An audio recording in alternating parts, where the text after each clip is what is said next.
Hello, so today we are going to unbox a Bounty Hunters Collection IG-88 Star Wars Funko Deluxe Special Edition with GMG News. And it is a bobblehead. So it does look like IG-11, and it would be mistaken for IG-11 by a lot of people, but this is an assassin droid, and it actually originated from the original Star Wars episodes. In episode 4, I believe, you actually see this. So this is one of the droids that is tasked when Boba Fett is tasked with tracking down Han Solo.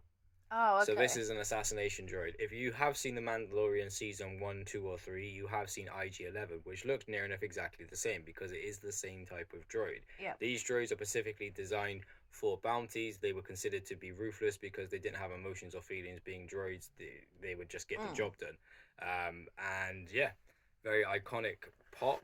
This one, as you can see, the stand is different. It is actually, can you see that little metallic little reflection to the Star Wars stand Oh, itself? wow. So this is actually a set from the Bounty Hunters collection. There was a couple others. I wanted to get Bosk, but I just didn't get him at the time, and I wish I did. I've never seen Boba Fett, and there's a couple of other bounty hunters. I know all the names of them, but I want you guys to comment in the comment section down below. Who are the 4 other bounty hunters that are available for the Bounty So Hunters it keeps you collection? guessing. Yes, and if you're someone who watched the original trilogy films, you will probably already know all of their names because they are featured in the film. So, the background, there is actually a shiny metallic piece of card. I don't know if you guys can see that. That is actually a piece of card in the background there. Mm-hmm. So yeah, let's take this out. Obviously, it does say it's a bobblehead. I don't think I've actually tested if it's a bobblehead. I think that's the first time I've noticed that this is a bobblehead pop. So yeah, let's see what exactly this looks like. Okay. So these are GMG News' pop figures. They are not mine. No, so I've been collecting Star Wars pop figures for quite a few years. So yeah, when you take it out, Oh, wow. shiny piece of card. Kind of disappointed in that. I thought they'd have like a bounty hunter guild symbol or something in the background, or maybe a puck code. But it is what it is. But these ones are, I don't know, these ones I really want to just get like a load of graphic novels and have them as bookends because they're just really cool for bookends, I would say. So when you take it out, oh look, there's even, I haven't even taken that off, but that keeps his head in place. Oh, wow. So Keeps it extra protected.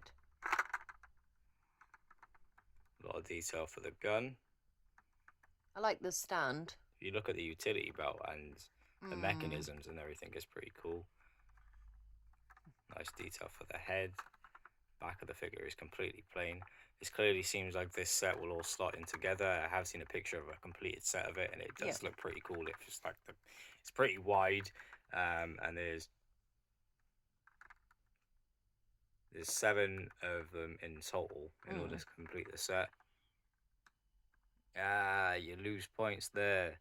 What? I thought this was metallic, but if you look, it's painted. And can you see the paint job? It's not the best. Look at the A Oh, yeah. and the R and the S and the W and the A and the R. The S and T looks all right, but oh no, there's a little bit missing on the S. But still, I wouldn't have noticed that because I haven't massively examined these pops. So it was Made in 2021. made in Vietnam. Yep, has an FAC number to certify it's legit, and Lucasfilms Limited on it to tell you that it is an official Star Wars product. If you were able to rate this out of 1 to 10, what would you give that as a total? I would say. Oh, that's a tricky one. I would say 7. Yeah. And the only reason why I give it a 7 is you're always gonna get errors anyway, or where it's hand painted and you can't. That's the thing when you've got a hand-painted model, it's not something that was done by a machine. If that was done by an actual person, then I can understand why there might be some sort of room for error. Yeah. But the thing is, I would say, when you're spending...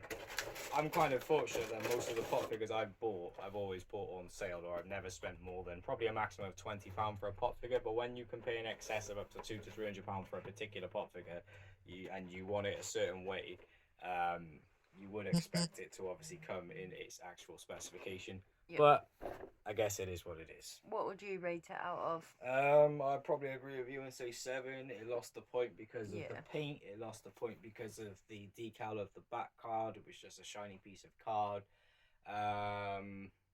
So that knocked it down 2 points. It's more like a silver color. It's not like a And metallic, is it? yeah, and I would end up with it being 7 just because the build quality, it just felt Yeah. very light. So in all honesty, I can give that pot figure a rating out of 7 out of 10.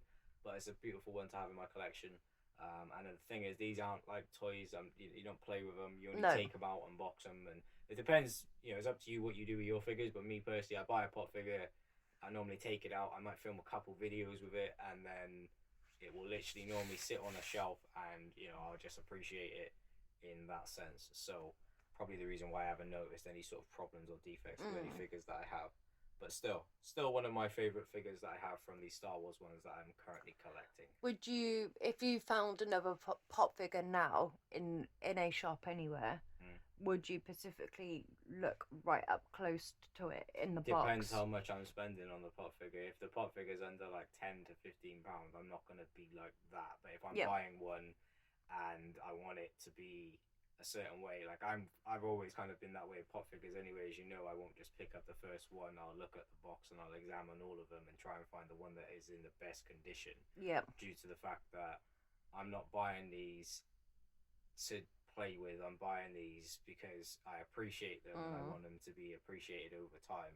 And obviously, for someone who visually likes how things look, I wouldn't want to buy something that was in a broken state or condition. Do you remember when I think this was a couple of years ago now, where we went to the shop Game, and they were putting stickers right over the top, so they've made it. Yeah, so they were kind of taking away from all the value from the actual pot figures themselves when they were putting reduction and sale stickers on pot boxes. Not really good if you're a collector because it actually damages the boxes. This is why I don't like to buy pot figures that have been left on a shelf for months on end because they've normally been manhandled by a lot of different people picking them up, seeing was this the one I want? Yeah. Back sort of thing. So